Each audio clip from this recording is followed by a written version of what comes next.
اور پھر ان کی جگہ پر امیر معاویہ کو جو ہے وہ گورنر بنایا، تو پھر کیا ہوا، تو لوگوں نے باتیں کرنا شروع کر دیں۔ یہ صحیح جامع ترمذی کی روایت نمبر ہے 3843، اور یہ پورا باب قائم کیا مناقب امیر معاویہ کا امام ترمذی نے۔ تو اس کے اندر لکھتے ہیں کہ جب عمیر سے لوگوں نے کہا تو عمیر نے کہا خبردار، امیر معاویہ کا جو ذکر ہے وہ خیر سے کیا کرو، کیونکہ میں نے سنا ہے رسول اللہ علیہ وسلم سے، حضور فرمایا کرتے تھے کہ اللہ تبارک تعالیٰ امیر معاویہ کے صدقے سے لوگوں کو ہدایت دے گا۔ اور اس کے ساتھ امام ترمذی نے کہا کہ ھذا حدیث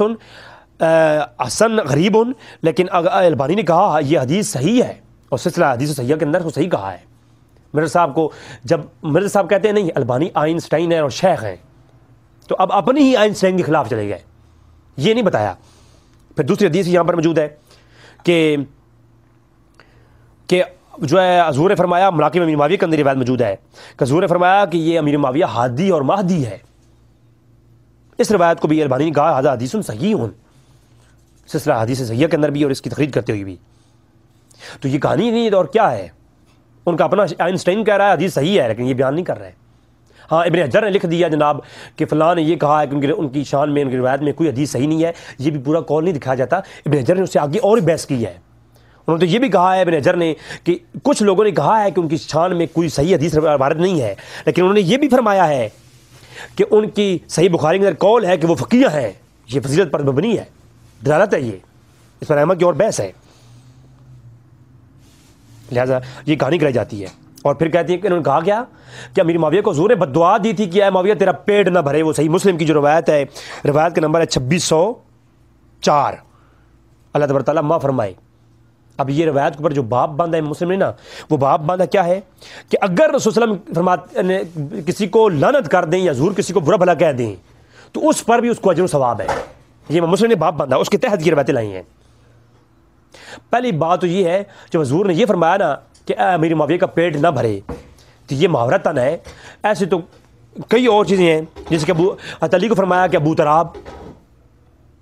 تو اب اس کا مطلب یہ نہیں ہوگا کہ ابو تراب کا اصل معنی آپ لیں گے، بلکہ یہ حضور نے ایک محاورتاً عرب کے معنی میں محاورہ بیان کیا۔ ابو ہریرہ کہہ دیا ابو ہریرہ، اس کا مطلب یہ نہیں کہ ابو ہریرہ ہر وقت کھیلتی تھی بجلیوں کے ساتھ، یا ابو تراب کا یہ مطلب نہیں کہ حضور علی جو ہے وہ مٹی کے ساتھ مٹی کا کاروبار کرتے تھے۔ یہ صرف محاورتاً حضور کسی کو عرب کے اندر ایک رواج تھا، محاورتاً آج بھی ہم کہہ دیتے ہیں اپنی زبان میں محاورتاً کسی کے لیے۔ اب حدیث کے اندر ہے حضور فرماتے تیری ناک خاک آلودہ ہو، اب خاک یہ حضور بدعا نہیں دے رہا ہے، اے تیری ناک خاک آلودہ ہو، تیری ماں تجھ پر روئے، ایسے کئی اور محاورے ہیں۔ ابو ذرا کو حضور نے فرمایا اے ابو ذرا تیری ناک خاک آلودہ ہو، تو اس کا مطلب یہ نہیں کہ حضور بدعا دے رہے ہیں، حضور ایک محاورہ ہے، عربی کے اندر کہا جاتا ہے۔ لہذا پہلی بات تو یہ ہے کہ حضور نے محاورتاً فرمایا ہے، اس کو بدعا نہیں کہہ سکتے، اور اگر بدعا بھی ہو تو پھر حضور یہ باب باندھا امام مسلم نے، اور روایتیں لائی ہیں کہ حضور کسی کو برا بھلا بھی کہہ دیں تو وہ برا بھلا بھی کہنا، بدعا دینا بھی حضور کی جو ہے وہ باعث برکت ہے، اور اس کے اوپر اجر و ثواب ہے۔ اور صحیح بخاری کی روایت ہے، میرے صاحب تو علمی کتابیں نہیں ہیں بلکہ فلمی کتابیں ہیں نا، میں آپ کو صحیح بخاری کی حدیث سناتا ہوں۔ صحیح بخاری کی حدیث نمبر ہے 6361۔ اب روایت آپ دیکھیں، ابو ہریرہ فرماتے ہیں حضور فرمایا انہو سمع النبی، میں نے سنا یقول اللہم فانہما مؤمن سببتہ، حضور نے فرمایا اگر میں کسی مومن کو گالی دے دوں، برا بھلا کہہ دوں، سببتہ فجعل ذالک لہو قربۃ الیک یوم القیامہ، حضور فرما رہے ہیں اگر میں کسی صحابی کو برا بھلا بھی کہہ دوں، کسی پر لعنت کر دوں، کسی کو بددعا دے دوں، کسی کو گالی دے دوں، سببتہ تو فجعل ذالک لہو قربۃ الیک یوم القیامہ، تو اے اللہ تو اس کے لیے بھی قربت کا ذریعہ بنا دے۔ جو میں نے برا بھلا کسی کو کہا ہے نا، تو میں کسی کی ڈانٹ ڈپٹ کی ہے اگر کسی نے، یہ سبب تو کا معنی میں نے پہلے ایک میری ایپیسوڈ آئی تھی، میں نے بتایا تھا کہ جب انبیاء کے لیے آئے گا تو وہ گالی نہیں مراد ہوگا، صحابہ کرام کے لیے آئے گا تو گالی مراد نہیں ہوگا، ڈانٹ ڈپٹ یا تنقید کرنا اس معنی میں آئے گا۔ تو حضور ہمارے جب میں کسی کو تنقید کر دوں، برا بھلا کہہ دوں، تو اے اللہ تو اس کے لیے یہ رحمت کا اجر کا ثواب کا طریقہ سبب بنا دے، اے اللہ تو اس کے لیے یہ اجر ثواب بنا دے۔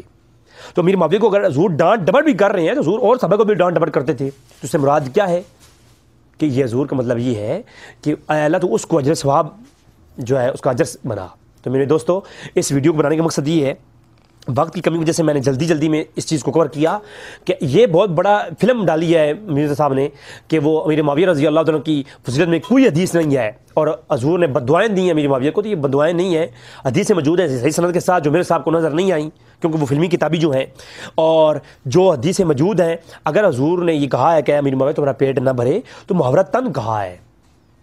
اگر یہی بات مانی جائے تو اگر یہ بددعا بھی مانی جائے تب بھی حضور فرما رہے ہیں، بخاری کی روایت ہے کہ اللہ اگر میں کسی کو برا بھلا کہہ دوں تو اس کے لیے تو اجر و ثواب کا ذریعہ بنا وہ۔